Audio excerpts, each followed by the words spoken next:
രാജ്യവ്യാപകമായി medical പ്രൊഫഷണൽസും medical സ്റ്റുഡൻസും മറ്റ് സ്റ്റുഡൻസും even സാധാരണ വീട്ടിലെ അമ്മമാർ പോലും രാത്രിയെന്നോ പകലെന്നോ ഇല്ലാതെ സമരവും പ്രതിഷേധവും ഒക്കെ നടത്തി വരികയാണ്. ഇതെന്തിനാണെന്ന് ഞാൻ പ്രത്യേകിച്ച് പറഞ്ഞു തരേണ്ട ആവശ്യമില്ല, നമുക്ക് എല്ലാവർക്കും തന്നെ അറിയാവുന്ന കാര്യമാണ്. ഇത് കേവലം ഒരു ക്രൈം അല്ല. എന്തിനാണ് രാജ്യവ്യാപകമായി എല്ലാവരും തന്നെ ഇത്തരത്തിൽ സമരം നടത്തുന്നത്?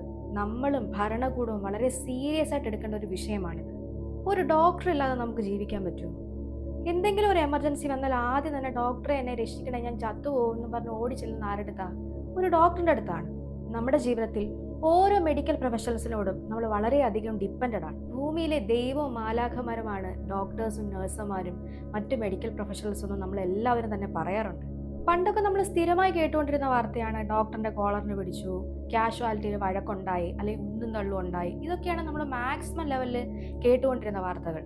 ഇന്നോ ഡോക്ടറിനെ കുത്തിക്കൊന്നു, ബലാത്സംഗം ചെയ്തു, പീഡിപ്പിച്ചു കൊന്നു, ഇതൊക്കെയാണ് വാർത്തകൾ. കഴിഞ്ഞ ഏതാനും വർഷങ്ങളായി മാക്സിമം ആക്രമണങ്ങളൊക്കെ തന്നെ നേരിടുന്ന ഒരു വിഭാഗമാണ് മെഡിക്കൽ പ്രൊഫഷണൽസ്.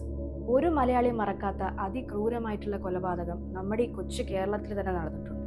2023 മെയ് മാസം നടന്ന ഡോക്ടർ വന്ദനാദാസിന്റെ അതിക്രൂരമായ കൊലപാതകം. ഡ്യൂട്ടിയിലുണ്ടായിരുന്ന ഡോക്ടറിന്റെ അടുത്തേക്ക് പോലീസുകാർ ഒരു ക്രിമിനലിനെ കൊണ്ടുവരികയും അദ്ദേഹം അതിക്രൂരമായി ആ ഡോക്ടറിനെ കുത്തി കൊലപ്പെടുത്തുകയുമാണ് ചെയ്തത്. അന്ന് സംസ്ഥാന വ്യാപകമായി സമരവും പ്രതിഷേധവും ഒക്കെ തന്നെ നടന്നിട്ടുണ്ടായിരുന്നു. ആ കുട്ടിയുടെ വീട്ടുകാർക്ക് നഷ്ടപരിഹാരം കിട്ടി. എനിക്കിതിൽ നിന്ന് മനസ്സിലാക്കാൻ സാധിക്കുന്നത്, അങ്ങനെ ഒരു ക്രൂരമായ കൊലപാതകം നടന്നതിന് ശേഷം നമ്മുടെ രാജ്യത്തോ നമ്മുടെ സംസ്ഥാനത്തോ യാതൊരു തരത്തിലുള്ള നിയമവും കാര്യങ്ങളും ഒന്നും തന്നെ വന്നിട്ടില്ല. കുറച്ച് നഷ്ടപരിഹാരം കൊടുത്തു, ആ കുട്ടിയുടെ പേരിൽ ഒരു ബിൽഡിംഗ് വന്നു, അതോടുകൂടി പരിപാടി കഴിഞ്ഞു. നഷ്ടം ആർക്കാണ്? ആ കുട്ടിയുടെ വീട്ടുകാർക്ക് മാത്രമാണ്. ഇത് കേരളത്തിലെ കാര്യം മാത്രമല്ല കേട്ടോ പറഞ്ഞത്. രാജ്യം ഒട്ടാകെ ഡെയിലി മെഡിക്കൽ പ്രൊഫഷണൽസ് നേരിടുന്ന ക്രൂരതകൾ കൂടി വന്നുകൊണ്ടിരിക്കുകയാണ്. ഇത് ഞാൻ പറഞ്ഞതല്ല, നിങ്ങൾക്ക് വേണമെങ്കിൽ ഗൂഗിൾ ചെയ്ത് സെർച്ച് ചെയ്ത് കഴിഞ്ഞാൽ ഒരുപാട് ന്യൂസ് കാണാൻ സാധിക്കും.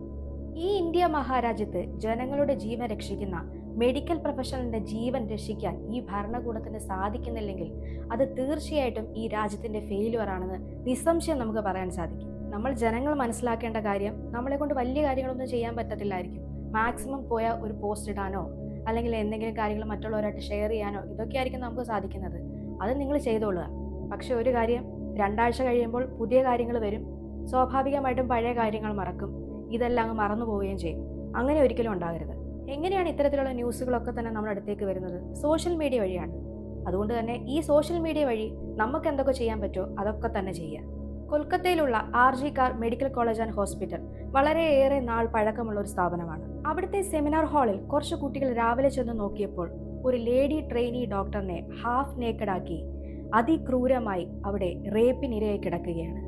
വെറും 31 വയസ്സ് മാത്രം പ്രായമുള്ള ഒരു PG ട്രെയിനി ഡോക്ടറാണിവർ. ഒരു കുട്ടി ഡോക്ടർ ആകുക എന്നുള്ളത് എത്ര നാളത്തെ സ്വപ്നമാണെന്നറിയോ? ആ കുട്ടി നീറ്റ് എക്സാം, ലോകത്തിലെ തന്നെ ഏറ്റവും ടഫായിട്ടുള്ള നീറ്റ് എക്സാം എല്ലാം എഴുതി അതിന് അഡ്മിഷൻ കിട്ടി. ഫസ്റ്റ് ഇയർ വളരെ സന്തോഷത്തോടുകൂടി ചെന്ന് ജോയിൻ ചെയ്യുന്നു. അതിനുശേഷം എക്സാം എല്ലാം എഴുതി പാസ്സായി ആ ഡോക്ടറായിട്ട് ഇറങ്ങുന്ന ആ ഒരു ദിവസം എന്തോരം സ്വപ്നം കണ്ടിട്ടുണ്ടായിരിക്കും. അവരുടെ വീട്ടുകാരെന്തോ ഒരു സ്വപ്നം കണ്ടിട്ടുണ്ടായിരിക്കും. ഇതൊക്കെ തന്നെ ആ ഒരു ഒറ്റ നിമിഷം കൊണ്ട് നശിച്ചുപോയി. കാരണം ഒരുപാട് ആഗ്രഹിച്ച ഡോക്ടറായിട്ടുള്ള ഒരു വ്യക്തിയാണ് ഞാൻ. എനിക്കും കുട്ടിക്കാലത്തെ ഡോക്ടർ ആവണം എന്നായിരുന്നു ആഗ്രഹം.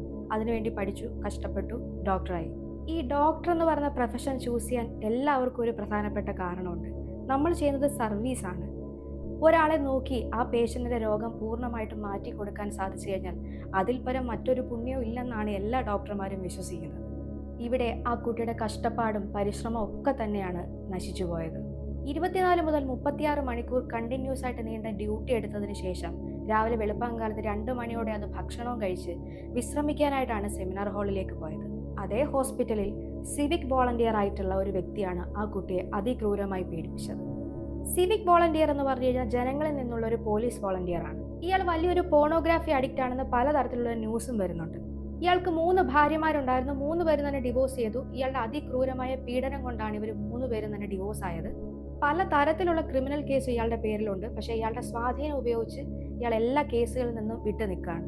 ഇയാൾ ഒരു സിവിക് വോളണ്ടിയർ ആയതുകൊണ്ട് തന്നെ ആ ഹോസ്പിറ്റലിൽ ഏത് പാതിരാത്രിയും ഏത് മുക്കിനും മൂലയ്ക്കും പോകാനുള്ള ഫ്രീഡവും ഇയാൾക്കുണ്ട്. മദ്യപിച്ച് വന്ന ഇയാൾ റെസ്റ്റ് എടുക്കുന്ന ഡോക്ടറെ അതിക്രൂരമായി പീഡിപ്പിക്കുകയാണ് ചെയ്തത്. അതിക്രൂരമായെന്ന് പറഞ്ഞാൽ അതെങ്ങനെ നിങ്ങളുമായിട്ട് ഷെയർ ചെയ്യുമെന്ന് സത്യം പറഞ്ഞാൽ എനിക്കറിയില്ല. അതിൻ്റെ പോസ്റ്റ്മോർട്ടം റിപ്പോർട്ടൊക്കെ തന്നെ ഒരു പേപ്പറായിട്ട് പല രീതിയിൽ ന്യൂസിലും സോഷ്യൽ മീഡിയയിലും ഒക്കെ തന്നെ വരുന്നുണ്ട്. നിങ്ങൾക്കത് ഡയറക്റ്റ് വായിച്ച് നോക്കാവുന്നതാണ്. എന്തായാലും ഞാനായിട്ട് എന്തായാലും അത് പറയുന്നില്ല. ചുരുക്കി പറഞ്ഞു കഴിഞ്ഞാൽ അതിൻ്റെ തല മുതൽ കാല് വരെ ഇനി ഒരു ഭാഗം പോലും ഇല്ല അതിനെ ആക്രമിക്കാൻ. അത്രയ്ക്കും പിച്ച് ചീന്തി വെച്ചിരിക്കുകയാണ്. അതിൻ്റെ പ്രൈവറ്റ് പാർട്സിൽ നിന്നൊക്കെ തന്നെ ബ്ലഡാണ് വന്നുകൊണ്ടിരിക്കുന്നത്. എന്തോരം വേദനയായിരിക്കും ആ കുട്ടി സഹിച്ചിട്ടുണ്ടാവുക. ഇതിൽ കൂടുതലായിട്ട് എനിക്ക് അതിനെക്കുറിച്ച് പറയാൻ സാധിക്കില്ല. ഇത്രയും വലിയ സംഭവം ആ ഹോസ്പിറ്റലിൽ ഉണ്ടായപ്പോൾ ആ കോളേജിലെ പ്രിൻസിപ്പൽ പറഞ്ഞതാണ് ഈ കുട്ടി സൂയിസൈഡിന് ശ്രമിച്ചേക്കാണെന്ന്. ആ കുട്ടിയുടെ രക്ഷകർത്താക്കളെ ഇവർ വിളിച്ചു പറഞ്ഞിരിക്കുകയാണ്, നിങ്ങളുടെ മകൾ സൂയിസൈഡിന് ശ്രമിച്ചു, നിങ്ങൾ എത്രയും പെട്ടെന്ന് എത്തുക. പക്ഷെ ആ രക്ഷകർത്താക്കൾക്ക് ഉറപ്പുണ്ടായിരുന്നു എൻ്റെ മകൾ ഒരിക്കലും സൂയിസൈഡ് ചെയ്യില്ല എന്നുള്ളത്. രക്ഷകർത്താക്കൾ വിവരം അറിഞ്ഞ് പെട്ടെന്ന് ഓടിയെത്തിയപ്പോൾ 3 മണിക്കൂറോളം അവരെ അവിടെ വെയിറ്റ് ചെയ്യിപ്പിച്ചു. ഈ കുട്ടിയൊന്ന് കാണാൻ പോലും അവർ സമ്മതിച്ചില്ല. 3 മണിക്കൂർ നീണ്ട ബ്രെയിൻ വാഷാണ് കോളേജുകാർ രക്ഷകർത്താക്കൾ കൊടുത്തത്. നിങ്ങളുടെ മകൾ വഴിപിഴച്ചതാണ്, അതുകൊണ്ടാണ് അവൾക്ക് ഇങ്ങനെ സംഭവിച്ചത് തുടങ്ങി ആ കുട്ടിയെക്കുറിച്ച് എന്തൊക്കെ അനാവശ്യം പറയാമോ അതൊക്കെ തന്നെ ആ പേരൻസിനോട് ആ കോളേജുകാർ പറഞ്ഞു. അല്ല, ഞാനൊന്ന് ചോദിച്ചോട്ടെ, ലജ്ജ തോന്നില്ലേ നിങ്ങൾക്ക്? ഒരു മെഡിക്കൽ സ്റ്റുഡന്റിന് ഒരു ബോഡി കണ്ടു കഴിഞ്ഞാൽ അത് സൂയിസൈഡ് ആണോ റേപ്പ് ആണോ എന്ന് കണ്ടാൽ തിരിച്ചറിയാനുള്ള ഒരു ബോധമെങ്കിലും ഉണ്ട് അറ്റ്ലീസ്റ്റ്. അങ്ങനെയുള്ള സ്റ്റുഡൻസിനോടാണ് ഇത് വെറും സൂയിസൈഡ് ആണെന്ന് നിങ്ങൾ പറയാൻ ശ്രമിക്കുന്നത്. ഇത്രയും വലിയ സംഭവം ഉണ്ടായിട്ട് കോളേജുകാരും പോലീസുകാരും യാതൊരു തരത്തിലുള്ള പ്രതികരണവും നടത്താതിരുന്നത് കൊണ്ടാണ് കോളേജിലെ സ്റ്റുഡൻസ് സമരം ആരംഭിച്ചത്. രാജ്യമൊട്ടാകെയുള്ള എല്ലാ ഡോക്ടേഴ്സും ഇതേ തുടർന്ന് സമരവും പ്രതിഷേധവും ഒക്കെ തന്നെ നടത്തി. ഇത്രയും സർവീസ് ചെയ്യുന്ന ഒരു ഡോക്ടറിന് കുറച്ചു നേരം ഒന്ന് റെസ്റ്റ് എടുക്കാനോ ഒന്ന് വാഷ്റൂമിൽ പോകാനുള്ള ഒരു സൗകര്യം പോലും ഒരു ഹോസ്പിറ്റലും ഇല്ല. ഇതാണ് നമ്മുടെ രാജ്യത്തിന്റെ അവസ്ഥ. പിന്നീട് നമ്മൾ മനസ്സിലാക്കേണ്ട ഒരു കാര്യം, ഒരു ഡോക്ടർ എന്ന് പറഞ്ഞാൽ എല്ലാ തരത്തിലുള്ള ആൾക്കാരുമായിട്ട് ഇടപെടുന്ന ഒരു വ്യക്തിയാണ്. അത് ചിലപ്പോൾ ഒരു ക്രിമിനൽ ആയിരിക്കാം. ക്രിമിനൽ ആയാലും ആ ഡോക്ടറെ സംബന്ധിച്ചിടത്തോളം അതൊരു പേഷ്യൻ്റ് ആണ്. ആ ക്രിമിനലിനെ ചിലപ്പോൾ തൊട്ട് പരിശോധിക്കേണ്ടി വരും. അതൊക്കെ ജോലിയുടെ ഭാഗമാണ്. ഇതൊക്കെ ചെയ്യുമ്പോൾ എന്തോരം റിസ്ക് ഉള്ള ഒരു ജോലിയിലാണ് ആ ഡോക്ടർ നിൽക്കുന്നതെന്ന് ആലോചിച്ച് നോക്കിക്കേ. ക്രിമിനൽ മൈൻഡുള്ള ഒരാൾ ആ ഡോക്ടറിനെ ആക്രമിച്ചാൽ പ്രത്യേകിച്ച് എന്ത് ചെയ്യാനാ? ഒന്നും ചെയ്യാനല്ല, ആ ഡോക്ടർ അനുഭവിക്കുക, വേറെ ഒന്നും ചെയ്യാനില്ല. ഇത്രയും റിസ്ക് ഉള്ള ജോലിയല്ലേ മെഡിക്കൽ പ്രൊഫഷണൽസ് ചെയ്യുന്നത്? അവരുടെ പ്രൊട്ടക്ഷനായിട്ട് എന്തെങ്കിലും ഒരു നിയമം ഉണ്ടോ? എന്ത് തന്നെ ചെയ്തു കഴിഞ്ഞാലും കുറച്ച് നാൾ ജയിലിൽ കിടക്കും, കുറച്ച് കഴിയുമ്പോൾ പുറത്തു വരുമെന്ന് എല്ലാ ക്രിമിനൽസിനും തന്നെ അറിയാം. അവർക്ക് യാതൊരു തരത്തിലുള്ള പേടിയുമില്ല. ഒരു സ്ട്രോങ് ആയിട്ടുള്ള ഒരു നിയമം വന്ന് നോക്കട്ടെ, ഒരു ഡോക്ടറിനെ തൊടാൻ എന്തായാലും ഒരു പേടിക്കും. മെഡിക്കൽ പ്രൊഫഷണൽസിന്റെ സേഫ്റ്റി എന്ന് പറയുന്നത് അത് അവരുടെ അവകാശമാണ്. അത് തീർച്ചയായിട്ടും അവർക്ക് കിട്ടുക തന്നെ വേണം. എല്ലാവർക്കും അങ്ങ് പരാതിയാണ്, ഡോക്ടേഴ്സ് എല്ലാം വിദേശത്ത് പോവാണ്, അവിടെ ചെന്ന് PR എടുക്കുന്നു, അവിടെ സെറ്റിൽ ആവുന്നു, അവിടെ വർക്ക് ചെയ്യുന്നു. എന്തുകൊണ്ടാണ് പോകുന്നത്? നമ്മുടെ നാട്ടിൽ സേഫ്റ്റി ഇല്ല, ഫെസിലിറ്റി ഇല്ല, നല്ല സാലറി ഇല്ല, നല്ല സ്റ്റാൻഡേർഡ് ഓഫ് ലിവിങ് ഇല്ല. ഇതൊക്കെ കൊണ്ടാണ് മറ്റ് രാജ്യങ്ങളിലേക്ക് പോകുന്നത്. ഇവിടെ ആകെ കിട്ടുന്നത് കൊലപാതകം, ബലാത്സംഗം, പീഡനം, ഇതൊക്കെയാണ്. ശരിക്കും പറഞ്ഞാൽ ഈ ഒരു സബ്ജക്റ്റിനെ കുറിച്ച് സംസാരിക്കേണ്ടെന്ന് വിചാരിച്ചിരുന്ന ഒരാളാണ് ഞാൻ. പക്ഷെ കഴിഞ്ഞ ദിവസം ഉണ്ടായ ഒരു ഇൻസിഡൻ്റ് ആണ്. ഇത് എന്തായാലും എനിക്കിത് പറഞ്ഞേ പറ്റൂന്ന് എനിക്ക് മനസ്സിൽ അത്രത്തോളം തോന്നിയതുകൊണ്ടാണ് ഞാൻ ഈ ഒരു വീഡിയോ ചെയ്തത്. എന്താ കാര്യം എന്ന് വെച്ച് കഴിഞ്ഞാൽ, കഴിഞ്ഞ ദിവസം ഡോക്ടേഴ്സൊക്കെ തന്നെ സമരമായിരുന്നു. പല സ്ഥലത്തും തന്നെ ഡോക്ടേഴ്സ് ഉണ്ടായിരുന്നില്ല. ആ പേഷ്യൻസ് ഡോക്ടേഴ്സിനെ കാണാൻ ചെന്നപ്പോൾ ഇവരില്ലാതിരുന്ന സമയത്ത് ഇവർ അവിടെ നിന്ന് പറയുകയാണ്, ഏതോ ഒരു സ്ഥലത്ത് ഒരു പെണ്ണ് മരിച്ചെന്നും പറഞ്ഞുകൊണ്ട് ഇവിടുത്തെ ഡോക്ടേഴ്സ് എന്തിനാണ് സമരം ചെയ്യുന്നത്? ഞാനൊരു കാര്യം ചോദിക്കട്ടെ, നിങ്ങളുടെ വീട്ടിൽ ഒരാൾക്കുണ്ടായാൽ മാത്രമേ നിങ്ങൾക്ക് വേദനിക്കത്തുള്ളൂ? ഡോക്ടേഴ്സ് എന്ന് പറയുന്നത് മനുഷ്യന്മാരാണ്. നമ്മുടെ കൂട്ടത്തിലുള്ള ഒരു സഹപ്രവർത്തകയ്ക്കാണ് ഇങ്ങനൊരു അവസ്ഥ ഉണ്ടായത്. അങ്ങനൊരു അവസ്ഥ വരുമ്പോൾ തീർച്ചയായിട്ടും എല്ലാ ഡോക്ടേഴ്സും ഒറ്റക്കെട്ടായിട്ട് തന്നെ നിൽക്കും, ഇതിനെതിരെ പ്രതികരിക്കും, പ്രതിഷേധിക്കും. അതങ്ങനെയാണ്. ആ സമയത്ത് ഡോക്ടർ പേഷ്യൻറ്റിനെ നോക്കാനില്ല എന്ന് പറഞ്ഞ് സമരത്തിന് പോയപ്പോൾ അവിടെ നിന്ന് ഇത്തരത്തിലുള്ള വർത്തമാനം പറയുന്നത് വളരെ മോശമായിട്ടുള്ളൊരു കാര്യമാണ്. അറ്റ്ലീസ്റ്റ് അത് തിരിച്ചറിയാനുള്ള ഒരു ബോധമെങ്കിലും നിങ്ങൾ കാണിക്കണം.